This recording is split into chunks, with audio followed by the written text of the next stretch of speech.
crenças populares. Fábio, faz um favor para mim, você pega um copo d'água ali para mim, por favor? Já está até colocado, é só trazer, por favor. Obrigado. Crenças populares e correntes do pensamento ocidental. Segundo, em troca da aceitação da sua doutrina, as novas religiões japonesas prometem benefícios neste mundo, como saúde, prosperidade e harmonia familiar. 3. Elas apresentam também um secularismo organizacional, já que não há uma divisão entre o corpo, o clero e os leigos, mas somente uma hierarquia religiosa. Obrigado. Em quarto lugar, a organização desses grupos é semelhante a empreendimento empresarial, já que a ascensão na hierarquia depende da participação ativa na religião.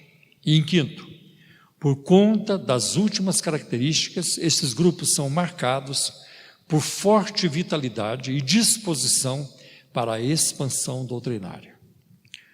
As atividades da Seishinoe se iniciaram no Japão em 1929. O nome Seishinoe significa lar do progredir infinito. E em 1929, quando o seu fundador, chamado Masaharu Taniguchi, ele vivenciou as primeiras revelações divinas. Em princípio, conforme afirma o estudo de um outro autor chamado Takishi Maiyama, o propósito do fundador não tinha um formato religioso. A situação política e econômica do Japão, naquele momento, reverberou no processo de engendramento, de surgimento da doutrina. E aí nós vamos ver também que a crise econômica mundial também foi um fator determinante na conduta da religião e na constituição do seu corpo doutrinário. O Masaharu Taniguchi, que é o fundador da Seishinoe, ele nasceu em uma família pobre de lavradores em 1893, na província de Hyogo, na região central do Japão. E por causa da sua condição financeira, ele foi adotado pelos tios, que tiveram condições de financiar os seus estudos e o seu ingresso em um curso superior de literatura inglesa, onde ele pôde se aproximar do pensamento filosófico, literário e religioso do Ocidente. O apoio financeiro da família findou devido a um caso amoroso de Taniguchi, o que o obrigou ao trabalho braçal, permitindo-lhe conhecer o cotidiano dos operários japoneses. Mesmo em meio às dificuldades financeiras, Taniguchi manteve envolvimento com o conhecimento ocidental, com a filosofia de Schopenhauer, que é um filósofo do existencialismo, de Hegel, de William James, que também trabalhou muito a questão do fenômeno religioso. E nesse momento, ele tomou conhecimento de correntes religiosas norte-americanas. E uma delas é o New Thought, que significa o novo pensamento. E ele também se envolveu com o hipnotismo e algumas práticas do espiritismo. O envolvimento com a religiosidade se torna maior quando Taniguchi se tornou membro de uma das primeiras novas religiões japonesas, a Omotokyo, onde escreveu alguns textos e também teve a oportunidade de ampliar seu conhecimento sobre o budismo. A sua permanência nesse grupo religioso findou em 1921, quando essa religião passou a sofrer, assim como algumas outras religiões novas, perseguições por parte do governo japonês. Posteriormente, o autor aprofundou seus estudos sobre o cristianismo e sobre a ciência cristã. A ciência cristã é um grupo norte-americano, é uma seita norte-americana, fundada no século XIX, na Nova Inglaterra, naquela área de Boston, nos Estados Unidos, por uma mulher chamada Mary Baker Eddy. E até hoje, a ciência cristã é chamada Mother Church, a igreja mãe. Está muito forte, tem seus templos. Por vários anos, a ciência cristã teve um jornal também, que de grande penetração dos Estados Unidos, vendia como a Folha de São Paulo, o Estado, o Globo e assim por diante. E acho que com a crise, porque a ciência cristã ela tem diminuído muito na América do Norte, ela vive numa crise de membresia muito grande, porque algumas das suas propostas, como a gente vai ver aqui também, da Seishinoe, faltam à lógica, fogem à lógica, não fazem sentido, não faz sentido.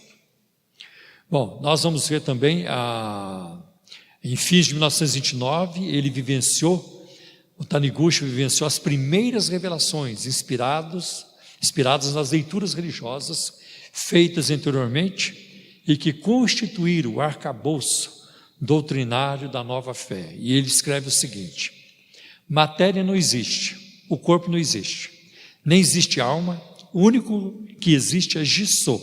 Jissô é Deus. Apenas Deus existe.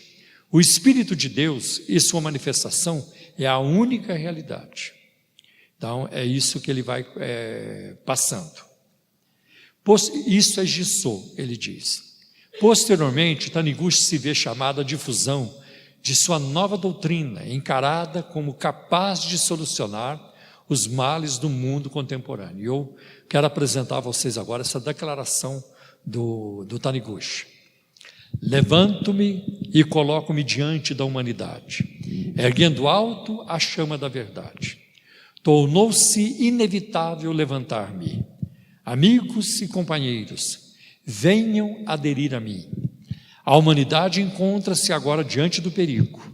Variadas formas de miséria avançam sobre a humanidade, que é arrastada como um barco prestes a ser tragado por ondas bravias.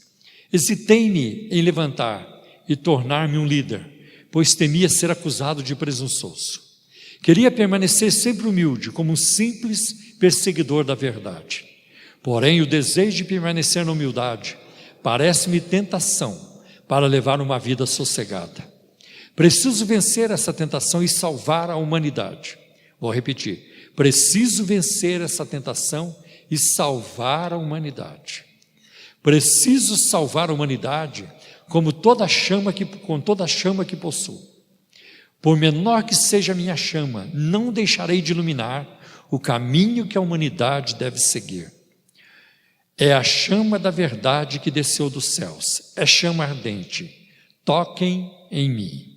Essa foi aí a declaração bastante humilde do Masaharu Taniguchi, como vocês perceberam, né? E ele que estava muito preocupado com a humildade.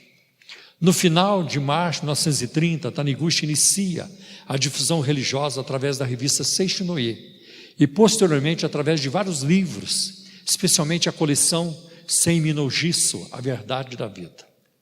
Com o surgimento e aumento de adeptos, Taniguchi se transfere para a capital, Tóquio, em 1934 e registra Seishinoe como religião em 1940. Nesse período, o fundador da Seishinoe cuidou de estreitar seus laços com outros movimentos, afastando a possibilidade de perseguição sofrida por outros grupos religiosos.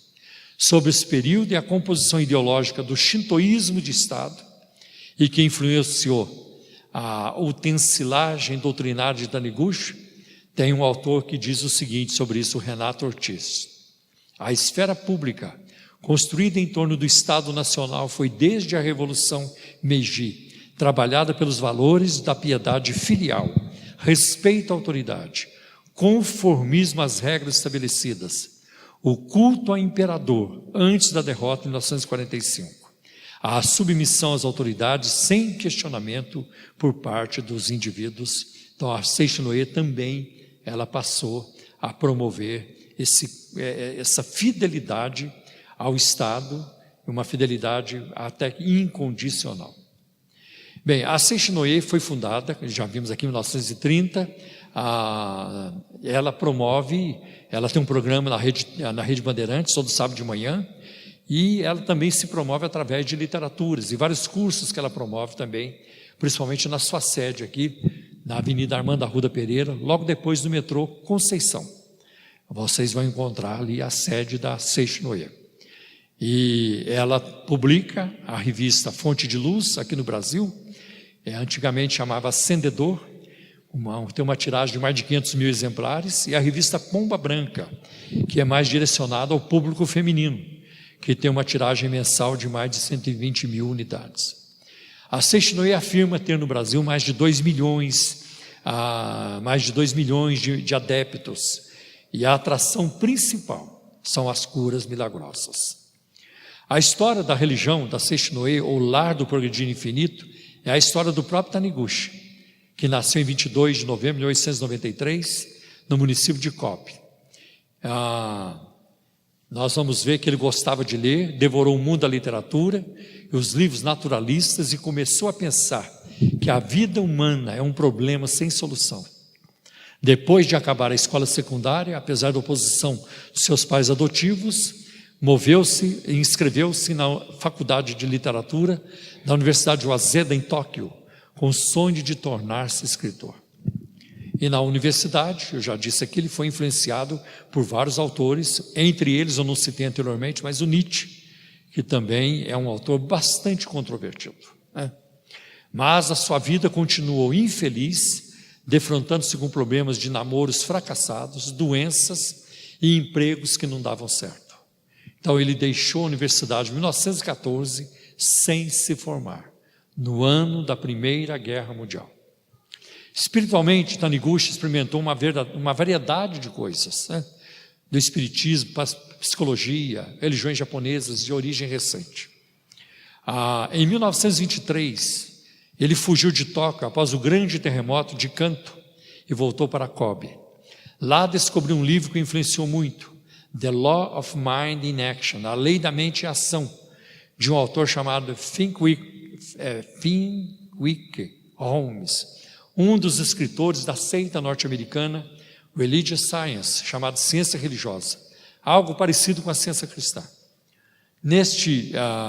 Nele, Taniguchi encontrou o que considerava neste livro uma combinação viável do teísmo cristão e do panteísmo budista, com provas adicionais da teoria que afirma: quem aprende o princípio da mente divina pode controlar o mundo material. Então, quando Taniguchi encontra este livro, ele então diz: Eureka, eu achei, o segredo está aqui, a vitória está aqui. E ele então começa a ler isso. É muito interessante um testemunho do R.R. Soares, quando ele fala de um livro do Kenneth Hagin chamado O Nome de Jesus, e é um livro publicado pelo R.R. Soares, de capa cor de abóbora, O Nome de Jesus. Este livro, ele foi escrito por Kenneth Hagin. Mas Hagin, na verdade, ele não é o autor deste livro, ele plagiou de um outro autor chamado Essex William Kenyon. O Kenyon, que era um pastor batista, que morreu em 1948, escreveu um livro chamado Maravilhoso Nome de Jesus. E mais tarde, depois que ele morreu, o Kenneth Hagin pegou o livro do Kenyon e colocou o nome dele e publicou. E o R.R. Soares diz que ele também tinha muita dificuldade na vida e tudo, até que um dia ele se deparou com o livro do Kenneth Hagin e a vida dele mudou completamente. E eu vou dizer para vocês que o livro de Hagin é um livro cheio de heresias, muitas heresias. Eu vou citar para você uma delas. Por exemplo, no livro O Nome de Jesus, ele chega a dizer que quando Jesus morreu na cruz, a morte espiritual de Jesus, na verdade, Jesus se tornou possesso. A morte espiritual significa estar debaixo do domínio de Satanás. Então, quem estava morrendo por nós lá na cruz era um endemoninhado. A morte espiritual, isso está na página 24, 25 e 26, significa mais do que separação de Deus. A morte espiritual significa estar sob o poder de Satanás. E eu não creio que Jesus, quando foi à cruz, estava sob o poder do diabo. Aliás, Jesus nunca esteve sob o poder do diabo. Nunca esteve.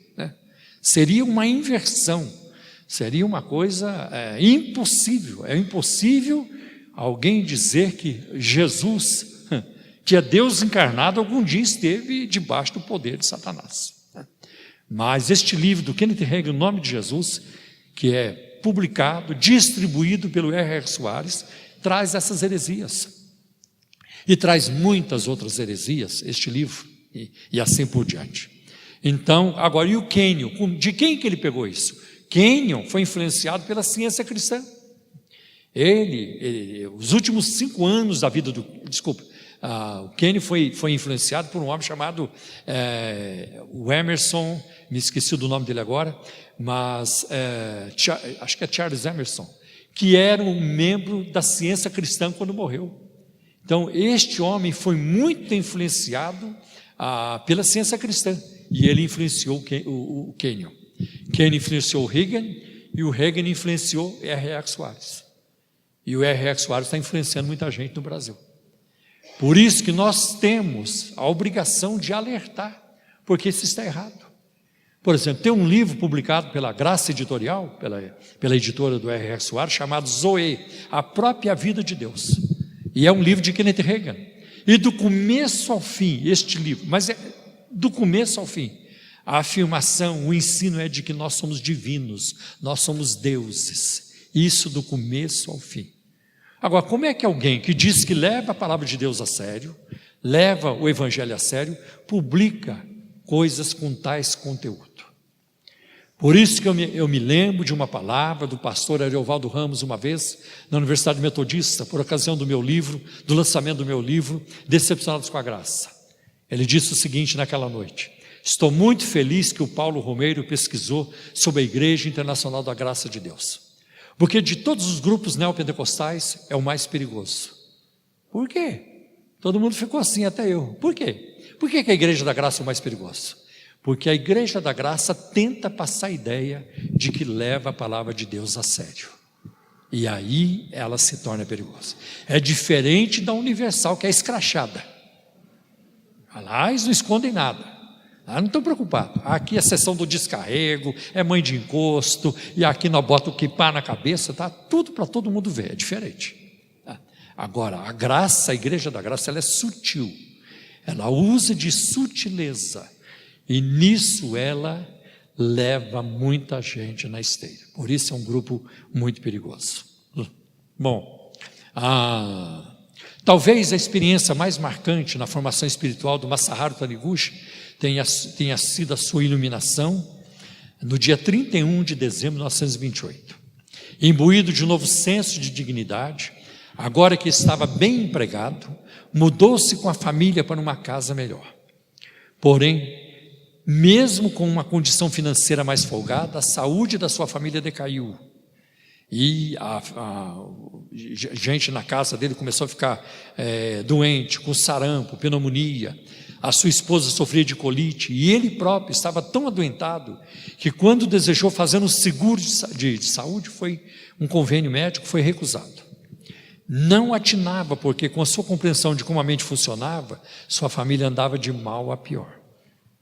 Ele então concluiu: se o mundo é um reflexo da minha mente, então devo ser a causa da má saúde da minha família. Sentia que o medo e a ansiedade deviam refletir-se como uma doença. Se Deus é uma entidade que permite ao homem criar na terra de acordo com a sua virtude e pensamentos pessoais, não se pode fiar nele, em Deus, já que o homem precisa ceder à sua vontade própria. Sua mente fervilhava enquanto meditava. E aí ele diz: todas as coisas evoluem do nada e tomam forma conforme os padrões do pensamento. Sofre-se porque se acredita que a matéria é real e sólida. O mundo fenomenal é meramente uma manifestação temporal de um retrato mental ilusório. O seu corpo físico também não tem existência própria. Só há a realidade, com letra maiúscula. A verdadeira essência da realidade é Deus. Somente Deus existe. As coisas que são reais são apenas a mente de Deus e as manifestações da mente de Deus. Esta é a realidade. Renegando todas as manifestações ilusórias do plano físico, você pode conhecer Deus real, o verdadeiro Buda. Você pode conhecer Deus real, o verdadeiro Buda. Compreenda essa verdade. A vida imortal será restaurada aqui e agora. Então, através dessa experiência, ele chegou a concluir que o Jesus físico, que parecia sofrer conforme os ensinamentos cristãos, não existira originalmente. Taniguchi começou a escrever a revista Seishinoe em dezembro de 1929 e em março de 1930 publicou seu primeiro número. A revista foi um enorme sucesso e o movimento passou a crescer de forma contínua e progressiva. No mesmo ano, Taniguchi disse que foi visitado por um anjo, cuja imagem adorna a fachada da sede da seita. Para vocês verem, um anjo está sempre ali na fachada. Interessante, o negócio de anjo é meio preocupante. porque os mormons também têm um anjo, o anjo Moroni. É muito complicado, né? E assim também Gabriel, né? O Maomé diz que apareceu, né? Tem um anjo Gabriel. E aí nós vamos ver o apóstolo Paulo exortando os Gálatas, no capítulo 1, versículos 8 e 9. Ainda que eu mesmo, o anjo do céu, vos anuncie outro evangelho, seja maldito, seja condenado. Então cuidado com anjos. Paulo foi além, em Colossenses capítulo 2, versículo 18, como o Fábio mencionou hoje no programa, Paulo alerta sobre o culto aos anjos, né? Então muito cuidado.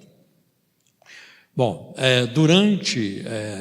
e aí nós vamos ver uma outra coisa que no mesmo ano Taniguchi disse que foi visitado por um anjo que lhe entregou a escritura principal da religião, a Sutra Sagrada, chuva de néctar da verdade, que no japonês é Kanro no Hu, que é recitada diariamente pelos adeptos e que muitos deles usam no pescoço, numa miniatura, como proteção divina.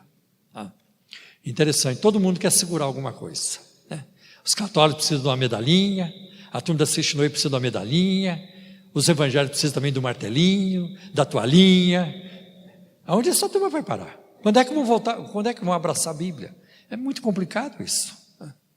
Bom, durante a Segunda Guerra Mundial, Taniguchi se identificou com a filosofia nacionalista, fascista do regime imperial, escrevendo lemas patrióticos como: o exército imperial sempre vencerá, e tendo vencido, voltará vivo.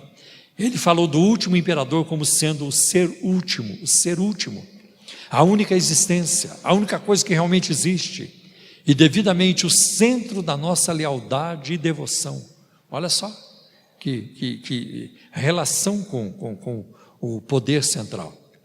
Por ter apoiado a aventura militar japonesa com tanto fervor, foi preso depois pelas tropas norte-americanas e ficou detido durante algum tempo. Até sua morte, era muito conhecido pelo apoio às causas de extrema-direita. E após a sua reabilitação social, Taniguchi e sua filosofia religiosa cresceram em popularidade e influência, não somente no Japão, mas também em outros países. Taniguchi foi um autor prolífero. Em 1958, o número de livros escritos por ele chegou a 260. E até 1985 já haviam sido editados mais de 500 milhões de volumes. Em 1963, realizou a sua primeira viagem de conferências pelo mundo e ele esteve aqui no Brasil também. No dia 1º de agosto de 1952, autorizada pela Sede Internacional do Japão, foi instituída a Igreja da Seishinoi no Brasil, que hoje conta com centenas de igrejas e milhares de sedes locais em todo o território nacional. Taniguchi veio visitar seus seguidores aqui no Brasil várias vezes, recebendo em 1980 a comenda Ordem do Ipiranga, no grau máximo de Gran Cruz do governo do estado de São Paulo. Foi o primeiro cidadão japonês a receber essa condecoração. Taniguchi faleceu no dia 17 de junho de 1985, em Nagasaki, aos 92 anos de idade. Ele foi sucedido como supremo presidente da seita pelo seu genro, Seisho Taniguchi. Agora, é um grupo que atrai. Embora algumas práticas, como o culto diário aos antepassados, isso não é uma coisa que nós não gostamos muito, não seja facilmente assimilado, aceito pela mente ocidental, a Seishinoi, em seu positivismo contagiante, bate uma corda de esperança em muitos corações sofridos. Através de livros e revistas, de seus famosos calendários, todo mundo aqui conhece o calendário da Seishinoi. Tem na Lojas Mel, tem no mercadinho aqui do lado, tem lá na oficina do seu mecânico, tem também. Tem na banca de revista. E com frases assim, bem triunfalistas, positivistas. Acredite em você, acredite nos seus sonhos, eu sou um vencedor, e assim por diante. Então, através dos seus calendários, com frases otimistas para cada dia do mês, tornou-se extremamente popular neste país. Hoje seus membros, em grande maioria, são de descendência não japonesa. Tem muitos brasileiros envolvidos com a Seishinoi. E uma das razões porque a Seishinoi se torna também bastante digerível, palatável, é a aceitação que ela faz de pessoas de outras religiões. E ela declara o seguinte: na Seishinoi não se fala mal das demais religiões, absolutamente. Todas elas são boas. A Seishnoe é também uma doutrina de integração religiosa, isto é, de união das religiões, não só das cristãs, mas de todas ao redor do mundo. A função da Seishnoe seria então a de eliminar as misturas, extrair apenas o ouro, comum a todas as outras religiões, de todas as partes do mundo. Se a interpretação é correta ou errônea, basta ver o fruto. Então nós vamos examinar o fruto agora, a partir deste momento, terminando essa introdução um pouco longa, eu vou analisar com vocês algumas doutrinas da Seishnoe. Mas antes, eu trouxe um livreto da Seishnoe, eu quero ler alguma coisa daqui, umas 12 declarações.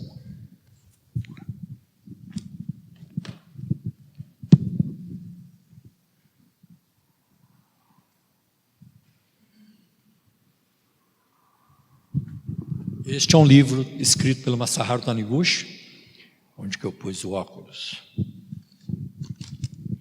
Chama-se Revelações Divinas. Achei interessante, umas 2 ou 3, vou pegar uma que está na página 64.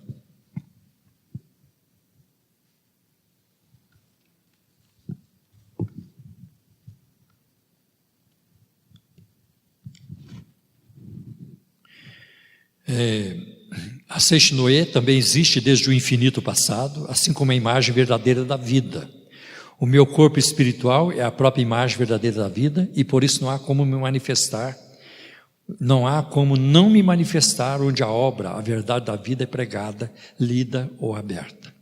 Sou Mahavairokana, Buda de luz onipresente, dirigente do Takamahara, o mundo da luz onipresente. Eu sou Sakyamuni, Sakyamuni é um título do Buda.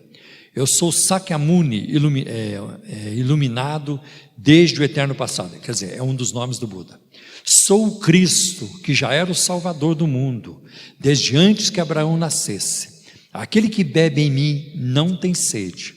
Sou a luz infinita, a vida infinita, o amor infinito, a fonte da provisão infinita.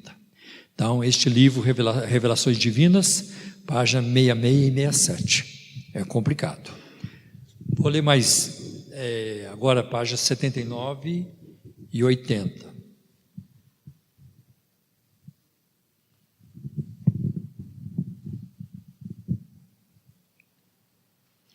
Aqui, deixa eu ver o que eu vou passar. Deus verdadeiro é um só, e ele não é tão pequeno para se contrapor a outras divindades. O verdadeiro shintoísmo abarca todas as outras religiões. O verdadeiro cristianismo abarca todas as religiões. E o verdadeiro budismo abarca todas as outras religiões.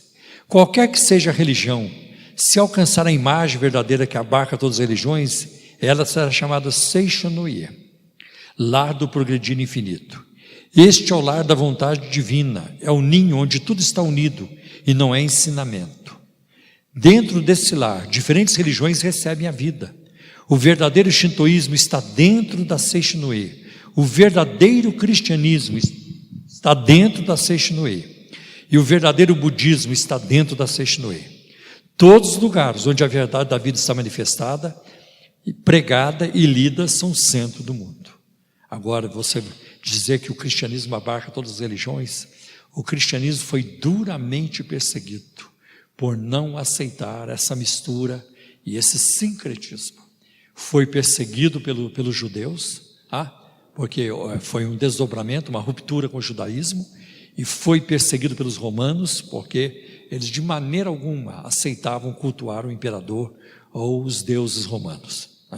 E por último, eu vou ler algo que está na página 92.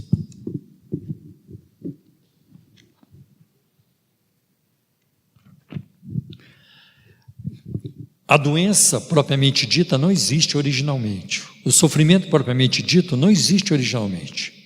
Veja o quanto eu estou sofrendo. A mente que assim procura enaltecer o sofrimento próprio é a mente que atrai ainda mais a doença. A mente que, imitando o sofrimento de Jesus Cristo na cruz, deseja também sofrer, é uma mente tola. Cristo é divino e por isso jamais recebeu qualquer sofrimento.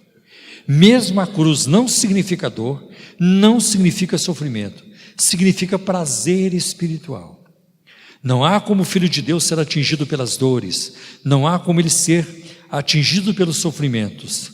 Para ele que tem o corpo e o coração entregues a Deus e que vive livremente como a água que corre, tudo é prazer espiritual que vem conforme a vontade de Deus. Agora, a Bíblia é muito clara e Pedro fala isso. Cristo padeceu, Cristo sofreu. Então, a verdade da Bíblia é essa. E não tem como você conciliar as palavras de Taniguchi com as declarações dos escritores bíblicos inspirados pelo Espírito Santo. Não tem como você resolver isso. Até acredito que hoje já tem evangélicos que frequentam a Seixinoe, que eles vão lá para ouvir uma palestra sobre saúde, sobre bem-estar, sobre nutrição, e vão ouvindo outras palestras ao longo do caminho, e não se sentem incomodados com isso. Mas estes cristãos representam os crentes da pós-modernidade, que não têm mais compromisso com a verdade. O compromisso é consigo mesmos, com o bem-estar pessoal. É o que eu sinto que está certo é o que vale, é o que eu acho que está certo é o que vale, é a minha verdade é o que vale, e isso é uma grande mentira do diabo. O que você pensa tem pouco valor, o que eu penso tem pouco valor, e continua exercendo supremacia a palavra de Deus. Foi assim no passado e sempre será assim. Tem que ser assim na nossa vida também, tem que ser verdade na nossa vida, né? Bom, a fonte de autoridade na Seixinoe. Essa é a primeira coisa que eu quero analisar com vocês. Aqui tem uma declaração que aparece no livro A Verdade da Vida, volume 1, na página 13. A Seixinoe não é nenhuma seita religiosa. No sentido de dar a vida a todas as religiões, faz conferências baseadas em escrituras do budismo, em textos da antiguidade japonesa e também na Bíblia. Bem, que se trata de uma religião ecumênica, associando shintoísmo, budismo e cristianismo. Tal mistura é condenada na Bíblia. A gente vai ver isso várias vezes na Bíblia, Deuteronômio capítulo 32, versículos 16 e 17, no livro de Reis, 1 Reis 11, 33, Mateus capítulo 7, versículos 13 e 14, e vários outros textos nós vamos ver isso. Jesus condenou crenças e práticas religiosas que não estavam em harmonia com a palavra de Deus. Jesus fez isso várias vezes. Outra coisa, a Bíblia adverte contra o ser desencaminhado pela tradição da religião falsa, como aparece em Mateus 15, cuidado com os falsos profetas, Mateus 15, 3, 1 Coríntios 4 e 6. E a Bíblia proíbe adicionar ou tirar algo da palavra de Deus, de acordo com Deuteronômio capítulo 4, versículo 2, e Apocalipse capítulo 22, versículos 18 e 19. O que a Seixinoe entende por Deus? No livro Kanhonohu, na página 12, diz: ó Deus da Seixinoe, que vos manifestastes para indicar o caminho de Deus Pai, protegei-nos. E aí na obra Shin Sokan e outras orações, na página 10, é assim: é o Deus do meu interior que te cura, é o Deus do meu interior que te cura.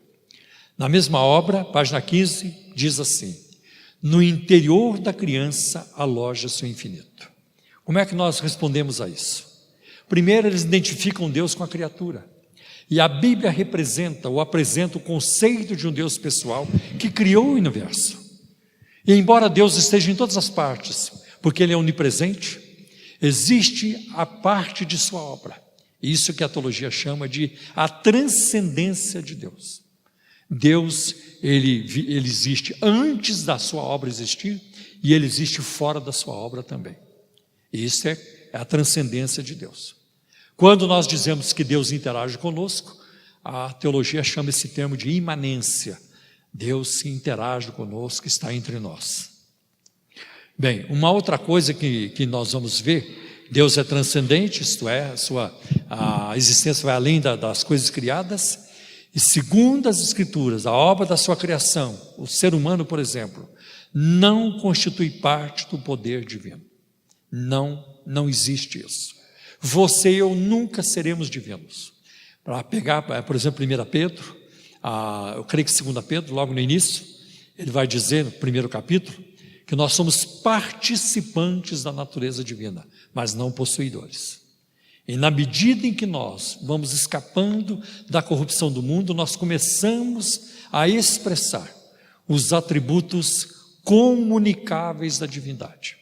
E para melhorar, eu vou mostrar isso para vocês onde está. Vamos lá em Pedro.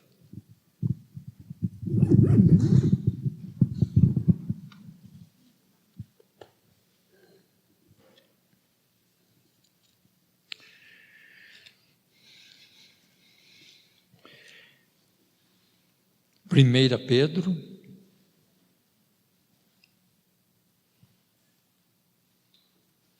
não, desculpe, é 2 Pedro. 2 Pedro, capítulo 1, a partir do versículo 4 e 5. Tá? Então Pedro diz: acrescentai no versículo 5 a vossa fé, a virtude o conhecimento, e o conhecimento a temperança a paciência a piedade, e a piedade o amor fraternal, e o amor fraternal a caridade. Então, os atributos comunicáveis da divindade, o cristão exibe. A gente vê isso nos crentes. Agora, os atributos incomunicáveis da divindade, você nunca vai ver em ninguém. Você nunca vai encontrar um crente onisciente, aquele sabe tudo. Sabe o que o João Boca fez comigo no dia que ele veio aqui? Nós fomos almoçar juntos. Ele falou assim: Paulo, eu e um primo meu, que é crente também, nós decoramos a Bíblia toda, sabemos tudo da Bíblia, e decoramos a Bíblia do começo ao fim. Pode perguntar para mim o que você quiser, pergunta aí. Aí ele ficou insistindo: pergunta. Falei: Jeremias 23, 7. Não, essa é a parte do meu primo. Essa foi a parte que meu primo decorou. Mais uma que eu aprendi, né? Então, não existe alguém onisciente. Você não vai encontrar um crente onipresente, onipotente, porque são atributos incomunicáveis da divindade. É só Deus quem tem isso, né? Outra coisa que nós vamos ver: a existência do pecado, a inexistência do pecado, da doença e da morte. Olha o que diz na obra Shinsokan e outras orações, página 11. A doença não existe no mundo da criação de Deus. Já desempregou meio mundo da área médica, acabaram de perder o emprego. E na obra Kanhonohu, na página 6, diz assim: surge agora Seishnoe perante a humanidade como 7 candeeiros que profetizam a luz da verdade. Através desses candeeiros e aniquila os 3 males: pecado, doença e morte, que tem torturado a humanidade desde a sua expulsão do paraíso do Éden, como está citado no Gênesis. E aí você vê muito claramente a influência da ciência cristã, ou da religious science, a ciência religiosa. O que a senhora Ed ensinava? Que nada existe, tudo é uma ilusão da nossa mente. Pecado não existe, morte não existe, doença não existe, dor não existe. E ela tinha uma frase que ficou famosa: não existe realidade na dor e nem dor na realidade. Então, dor não existe. Mas apesar da senhora Mary Baker Eddy acreditar nisso, ela vivia tomando morfina. Uma morfina que não existia, por uma dor que não existia, e num corpo que não existia. Como é que ela conseguiu? Então, por isso eu disse a vocês que foge à lógica. É a mesma coisa o crente que sai de uma igreja neopentecostal, né, com o braço na tipóia, está engessado. Ô irmão, o que aconteceu? Não aconteceu nada. Não aconteceu nada. Ô irmão, mas você... Não, está tudo bem, é só vitória, irmão. É só vitória. Não fica olhando para as coisas do diabo, não, aquele negócio todo. Então, eles preferem viver uma mentira. Eu conheci um pastor aqui em São Paulo, e ele já morreu. Tinha um ministério bastante conhecido, ele já morreu. Uma vez, o carro dele foi roubado. Sabe o que ele fez? Ele correu na loja e comprou um carro igualzinho, para ninguém perceber que tinha sido roubado. Porque ninguém toca nas coisas do crente. Por quê? Por que não aceitar a realidade? Por que não aceitar as limitações da vida? Eu me lembro que o Caio Fábio, nos bons tempos, lá atrás, escreveu um livro, né? A graça de poder dizer: está doendo. O crente pode falar: irmão, não estou bem, eu não estou bem, as coisas não estão bem, eu preciso de ajuda, eu preciso de ajuda, socorro. Não é pecado pedir socorro, não é pecado reconhecer que algo não está bem, isso não é pecado. O próprio Jesus, ele falou isso para os discípulos: a minha alma está triste até a morte, fiquem comigo, vocês não podem vigiar 1 hora comigo, eu estou precisando de companhia, estou me sentindo só. O próprio Jesus disse isso. No alto da cruz ele disse: eu tenho sede. Isso é uma demonstração de fraqueza física, eu tenho sede. Então Jesus precisou disso, e ele não escondeu os seus momentos de fraqueza física ou emocional. Bom, uma outra coisa que nós vamos ver nessa questão aqui é que a doutrina da não existência do pecado e de que tudo é ilusão, de fato pode até tranquilizar a consciência, sem que a alma rebelde tenha de se humilhar em arrependimento. Não tem pecado, então não tem que me arrepender, não tem pecado, eu posso viver a vida tranquilo. O disfarce do ensino sob o nome de filosofia, de ciência, apregoado pela Seixinoe, cega os membros com as muitas contradições que contém. A Bíblia declara que Satanás é o Deus deste século, e foi uma vez um poderoso ser angélico, é o que está escrito em Isaías 14:12, para quem faz essa leitura, Ezequiel 28 também. As Escrituras declaram também que esse anjo desejou usurpar o trono de Deus, arregimentando após si 1/3 parte dos anjos em total rebelião. Orquestrou um ataque frontal à soberania divina, sendo em consequência expulso do céu. A gente vai encontrar isso, por exemplo, em Apocalipse capítulo 12. O próprio Jesus falou isso: eu vi Satanás ser precipitado do céu como um raio. Então Jesus não sabia o que estava falando? João evangelista lembra que o pecado, longe de ser uma ilusão, é para quem o pratica um inimigo muito real e pernicioso. 1 João 3,4, pecado é iniquidade. 1 João 5,17, toda iniquidade é pecado. 1 João 1,10, se dissermos que não pecamos, fazemos-lo mentiroso, e a sua palavra não está em nós. É incrível. Davi, no Salmo 51, o meu pecado está sempre diante de mim, está sempre diante da minha face, não consigo me desvencilhar disso. E aí mostra a fraqueza, a fragilidade do ser humano, a fraqueza espiritual, emocional também, ao mesmo tempo. Jesus nunca curou alguém mediante a negação da enfermidade.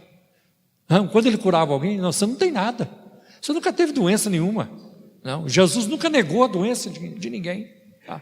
Quando ele curou a mulher que tinha um fluxo de sangue, ele reconheceu, ele sabia que aquela mulher tinha estado doente, porque o texto em Marcos 5 diz que ela contou tudo para Jesus, e contou-lhe tudo.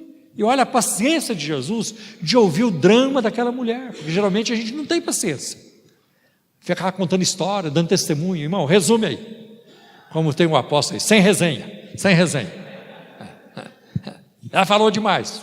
Não, Jesus não fez isso com a mulher que tinha um fluxo de sangue. Ela contou tudo. Ah, Senhor, o Senhor não sabe da minha vida, o quanto eu sofri quando isso começou, e eu gastei isso, vendi aquilo, fui no médico tal, fui para Atenas, fui para Roma, fui para Babilônia, fui para o Egito, a medicina muito avançada. Ela foi contando. Jesus não negou, acreditou. Jesus a curou. Acho isso muito importante, né? Ele deixava claro que as doenças não só existiam, como havia nele poder para curá-las, sendo Deus glorificado. Antes de atender o convite para visitar o seu amigo Lázaro, que estava doente, ele não teve pressa. Esperou que o moribundo, que o enfermo morresse fisicamente e que a morte fosse comprovada, aguardando 4 dias para ressuscitá-lo. Ele não chegou para as irmãs de Lázaro dizendo: não, ele não morreu não, vocês estão enganados, morte não existe. Aonde o puseram? Aonde está o cadáver? Ele foi lá e ressuscitou, reconheceu que Lázaro estava morto e o ressuscitou. É importante ter em mente que Jesus não negou a realidade da enfermidade, como faz os adeptos da Seixinoe. Ele nunca considerou a doença como uma ilusão, ao contrário, foi bem enfático e objetivo quando reconheceu: Lázaro está morto. Está lá em João 11,14. Jesus chega a usar essa expressão: Lázaro está morto. Então Jesus sabia da realidade da morte. E ele falou da sua própria morte. Convém que o Filho do Homem padeça, vai padecer, vai ser entregue nas mãos dos homens, será morto. Então Jesus nunca viveu uma vida de ilusão, e nunca levou ninguém a viver uma vida de ilusão. Graças a Deus nós não estamos aqui iludidos, de maneira alguma. Servimos uma pessoa confiável, centro da história, a mais importante de todas as pessoas, Senhor do universo, manda em tudo, não adianta espernear. Pode inventar o credo que quiser, pode inventar a revelação que quiser, pode surgir com visão que quiser, nada muda a trajetória da igreja, nada muda o plano de Deus que vai desembocar lá na frente, com a igreja reunida com o Senhor, entronizado nos céus. Esse é Jesus, não enganou ninguém, não enganou ninguém com a sua ressurreição. Disse para Tomé: pode vir apalpar-me aqui. Alguns autores, alguns teólogos liberais, como Rudolf Bultmann, ele ressuscitou só na cabeça dos discípulos. Eles queriam tanto que ele tivesse vivo que inventaram a história da ressurreição. Não, Jesus não ressuscitou na mente de Tomé, Jesus ressuscitou na ponta dos dedos de Tomé. Tomé apalpou, tocou Jesus, foi isso. E não foi só ele que tocou em Jesus, os outros também tocaram, porque em Lucas 24 e 39, Jesus diz: apalpai-me e vede, que sou eu mesmo, apalpai-me e vede, porque o Espírito não tem carne e ossos como vedes que eu tenho. Quando ele disse apalpai-me e vede, os discípulos apalparam, eles não iam desobedecer Jesus. Eu não vou apalpar não, eu tenho medo disso, não, pelo contrário, os discípulos estavam ali felizes, e não foi só Tomé que tocou em Jesus, os outros também tocaram em Jesus. E é muito bonito como João abre a sua primeira carta de João, logo no início do capítulo: as nossas mãos tocaram na palavra de Deus. Coisa tremenda, não era uma ilusão, não era ilusão da mente, não foi isso que aconteceu.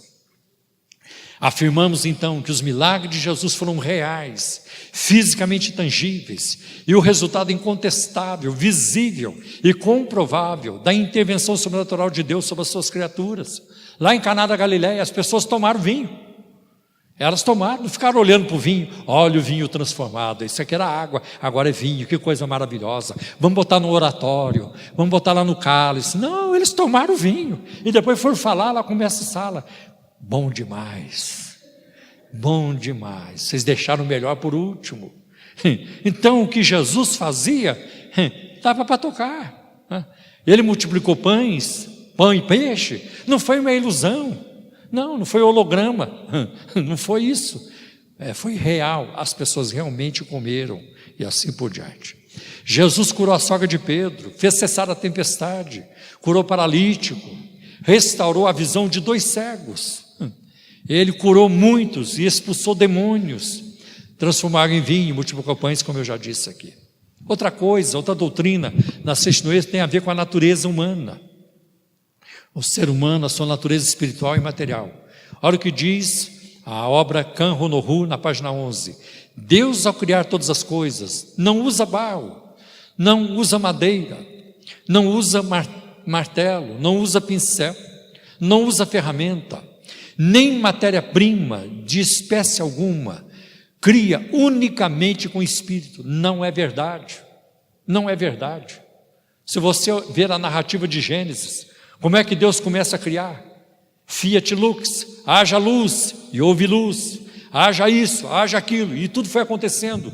Deus foi criando pela palavra, mas quando chegou na criação do ser humano, Deus não falou, Deus colocou mão na massa. Deus colocou a mão na massa. Deus não disse: haja homem, haja o ser humano. Deus não fez isso. Deus se envolveu, porque com o ser humano ele se envolve. É como que botando a mão em Adão: estou fazendo alguém a minha imagem e semelhança, alguém que quando abrir os olhos vai pensar, vai raciocinar, vai me ver, nós vamos conversar, nós vamos ser amigos. Coisa maravilhosa que aconteceu Foi assim, Deus não falou de apareça aí homem, não, Deus se envolveu. E eu vou perguntar para Adão, porque a Bíblia não diz: Adão, o que você sentiu quando você abriu os olhos e viu o seu Criador na sua frente? Coisa maravilhosa, né? Coisa fantástica. A mesma coisa Eva, né? Deus não disse: apareça Eva. Não, foi lá, a mulher também. Deus se envolveu com a Eva. Essa também, né? vai me conhecer, vai me amar. Também tem a minha imagem e semelhança, e assim por diante. Que bênção a gente saber disso. Então, a Seichnoe, ela perde muito, ela está muito equivocada em relação à Bíblia Sagrada. E ainda na obra Kanro no Hu, na página 13 e 14, diz assim: realidade é ilusão, cuidai para que não vos apegueis à ilusão. Tudo que podeis perceber através dos sentidos são projeções da mente, e não a realidade prima. Bom, sem nenhum temor de contradição, vamos refutar isso. Todo ser racional admitirá a realidade da existência corporal do ser humano. O homem é capaz de perceber sua forma corpórea. Quando eu entro no chuveiro para tomar banho, eu toco no meu corpo, eu tenho que botar sabão, passar a bucha.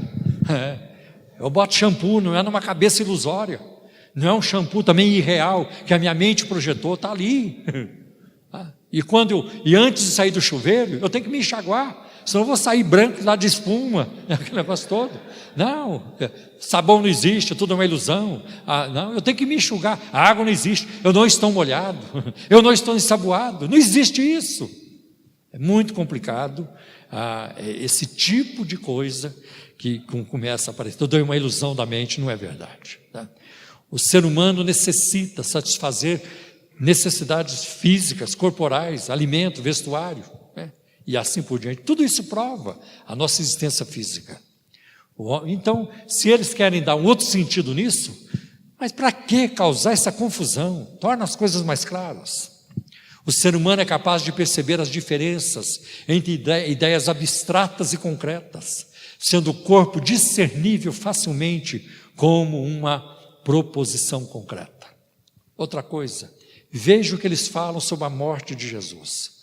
Se o pecado existisse, Kanro no Hu, página 37, se o pecado existisse realmente, nem os Budas todos do universo conseguiriam extingui-lo, nem mesmo a cruz de Jesus Cristo.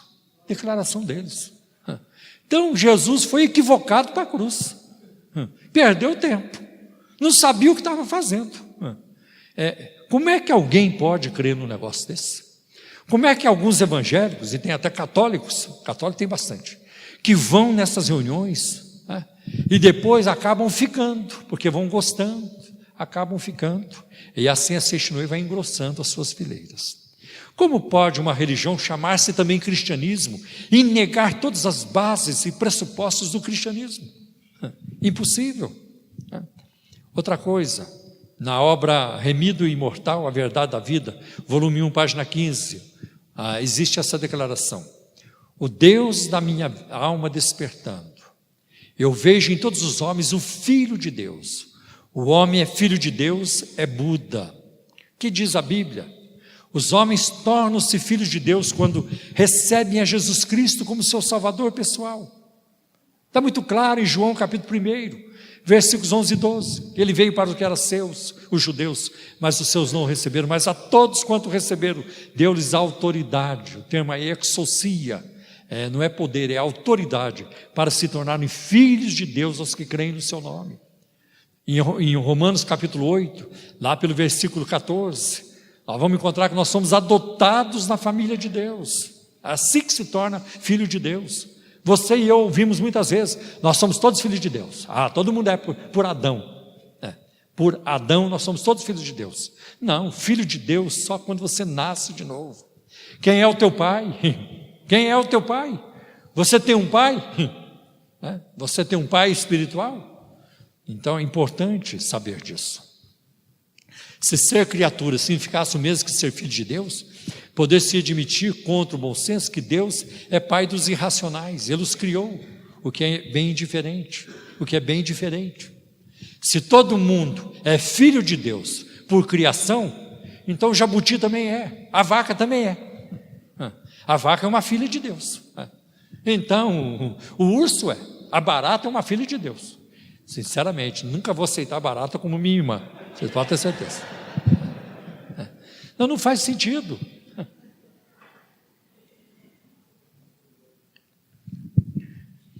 Ele os criou, o que é bem diferente. Pai e filho devem pertencer à mesma espécie. Não fosse assim, o cavalo bem que poderia ser filho do homem também, e assim por diante. O pecado fez do ser humano um inimigo de Deus, privando da semelhança com o Criador, ainda perceptível no estado de inocência. No que diz respeito ao parecer-se com Deus, o pecador está muito longe, não pensa como Ele, não se comunica com Ele, ignora a sua vontade, não lhe obedece, não o ama. Hoje mesmo ouvi o Dr. Shed falando no programa de rádio, logo depois do nosso. Ele disse que, estava falando sobre o novo nascimento, ele disse assim que uma das características, das marcas de alguém que nasceu de novo, é uma constante preocupação com a santificação. Constante preocupação com a santificação. O crente que só pensa em santificação, quando o pastor fala do púlpito, irmão, cuida, e dá uma exortação, e o crente precisa disso para se santificar, esse crente está muito mal. Isso tem que ser, está dentro de nós.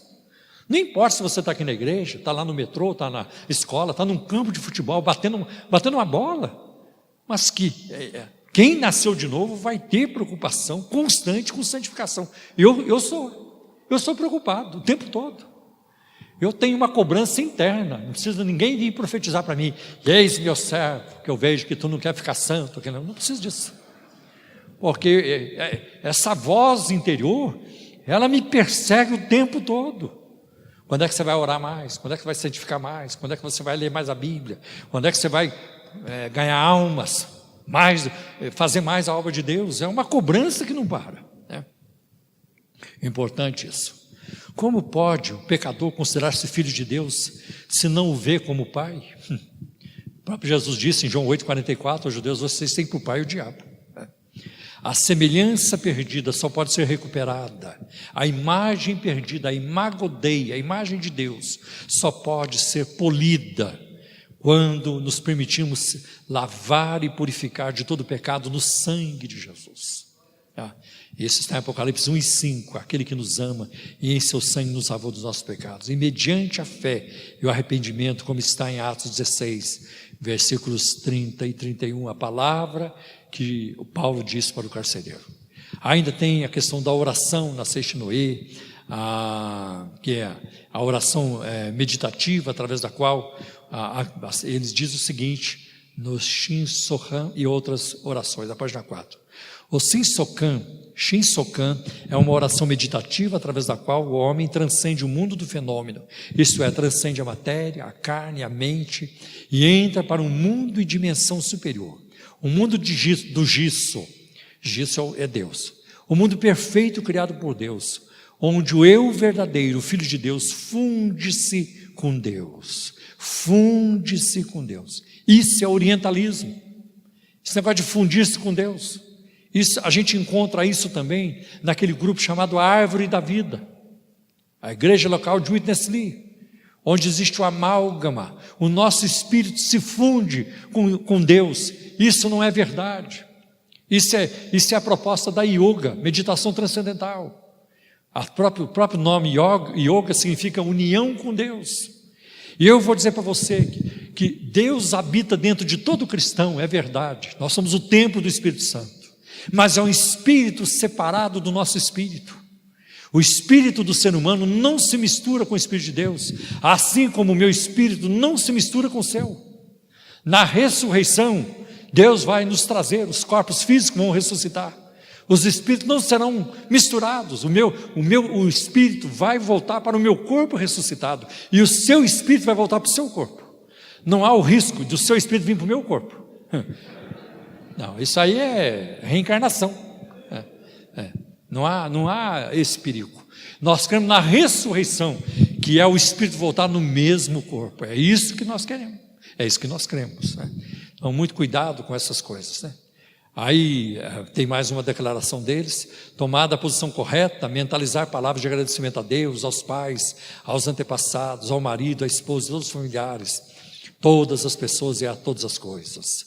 E aqui onde estou é o mundo de Gisso, é o oceano do infinito amor de Deus, é o oceano da infinita harmonia de Deus. É muito complicado. Eu me lembro de uma declaração da Valnice Milhomes, lá atrás, pela década de 90. Deus assumiu a natureza humana para que o homem assuma a natureza divina. Isso é um engodo. Deus se tornou homem para que o homem se torne Deus. Isso não tem fundamento, um negócio desse. Não tem. Bom, quem recita uma oração segundo a orientação da Seixinoe incorre na reprovação de Deus, de acordo com Mateus 6 e 5. Quem recita repetidamente também incorre em condenação, porque repete e multiplica as palavras. Está lá em Mateus 6, versículos 7 e 8. Aos rezadores, aplica-se o que Jesus disse aos escribas e fariseus, em Mateus 15, 7. Pois quem reza nada mais faz que repetir fórmulas redigidas por outrem, não se descobre, não confessa, nem se revela perante o Deus vivo. É muito complicado. Você já pensou alguém vir me cumprimentar com repetições? Pai do Senhor, irmão Paulo. Pai do Senhor, irmão Paulo. Pai do Senhor, irmão Paulo. Pai do Senhor, irmão Paulo. Irmão, já falou Pai do Senhor. Pai do Senhor, irmão Paulo. É assim. Já pensou você chega diante de Deus? Rezar é assim. Eu sei, porque eu era rezador. Eu também rezava. E quando o padre, eu ia confessar e o padre me passava uma penitência. Eu contava lá alguma coisa e ele, agora você vai rezar 50 Pai Nosso. Às vezes era menos, 20 Pai Nosso, mas às vezes era 50 Pai Nosso. E eu rezava o Pai Nosso bem depressa, Pai Nosso, amém. Pai Nosso, nem falava direito. Vai rezar 30 Ave Maria. Eu rezava da forma mais rápida possível. Existe vida espiritual nisso? Nada. Morto, eu não tinha vida nenhuma, eu estava perdido, mas no dia que eu me encontrei com Jesus, tudo mudou, a comunhão é doce, é maravilhosa, aleluia, faço com alegria, com prazer, tenho prazer de falar com meu Deus, é uma bênção, é diferente, então muito cuidado com essas coisas que vão acontecendo. Quando os adeptos da Seixinoe repetem a fórmula Ashinsokan, Deus não os escuta. Isaías 1,15 fala isso. Como não ouviu as vozes dos sacerdotes idólatras no tempo de Elias. 1 Reis, capítulo 18, versículo 29. Orar ou rezar aos antepassados é idolatria, é ocultismo, é feitiçaria. Ambas condenadas na Bíblia. A Bíblia proíbe comunicação com os mortos, culto aos mortos, que é muito forte, a Bíblia proíbe isso, está lá em Isaías capítulo 8, versículo 20, está em Deuteronômio capítulo 18, a partir do versículo 9, então a Bíblia proíbe isso. E quanto à cura dos enfermos, como se explica o fato de que muitos enfermos realmente recobram a saúde na Seixinoe? Essas curas convencem muitas pessoas de que a doutrina é de Deus. Mas há algumas explicações possíveis. Primeiro, a ciência médica reconhece que a atitude mental tem muito a ver com a saúde do corpo. As pessoas que gostam da vida ficam menos doentes e se saram mais depressa. Mas quando alguém está desanimado, estou querendo morrer, aí não tem ânimo para lutar contra os males que podem afetar o corpo. Acontece. Uma atitude pessimista, amargurada, preocupada, ao contrário, piora a saúde e impede a sua recuperação. A inter-relação psicossomática, no entanto, está limitada a doenças de cunho psicológico. Os adeptos da Seixinoe, todavia, atribuem as curas ao poder geral e restrito da mente sobre a matéria, o triunfo da verdade sobre a ilusão, numa abordagem totalmente mística. Quanto a manter pensamentos bons e amáveis, não os condenamos, desde que não seja uma forma de mascarar a realidade, furtando-se um enfrentamento realístico do problema. E com certeza muitos não se resolverão pela mera contemplação positivista. Quando o gerente liga para você, ou você conversa com ele no banco, ele diz para você, a sua conta está negativa. Isso é uma ilusão da sua mente. Isso é uma ilusão da sua mente. Dívida não existe. Isso é uma ilusão da sua mente. Você precisa pensar positivo, meu gerente. Você está muito negativo. Você está muito negativo, você precisa pensar positivo. Ninguém convence o gerente de um banco nessa hora. Nessa hora o ensino da Seixinoe para ele não significa nada. Não significa coisa nenhuma. Nem todos os operadores de milagres são de Deus. A gente vê em Mateus 7, muitos me dirão naquele dia, versículo 22 e 23, em teu nome fizemos maravilhas, profetizamos, expulsamos demônios, nunca vos conheci.